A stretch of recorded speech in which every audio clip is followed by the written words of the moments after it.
Hello,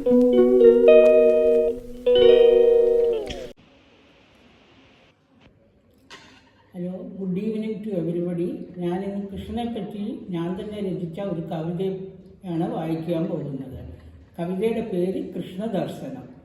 ജന്മദേശമാം ദ്വാരകയിൽ നീ എന്നുമെന്നും ഉണ്ണി പൈതലല്ലേ, അമ്പലപ്പുഴയിൽ ഉണ്ണിക്കണ്ണനായ നീ, ഗുരുവായൂരിലെ വെണ്ണക്കണ്ണൻ, ഉടുപ്പിയിലെ ശ്രീകൃഷ്ണനാമത് നീ, വൃന്ദാവനത്തിലെ രാധാകൃഷ്ണൻ, അനന്തപുരിയിലെ നിൻ ശയനരൂപം അകതാരിലെന്നും അകതാരിലെന്നും നിറഞ്ഞു നിൽക്കും. നിന്ദിവ്യ രൂപങ്ങളെല്ലാം കാണുവാൻ ഇനിയത്ര ജന്മങ്ങൾ എടുക്കണം കൃഷ്ണ, ഞാൻ ഇനിയത്ര ജന്മങ്ങൾ എടുക്കണം.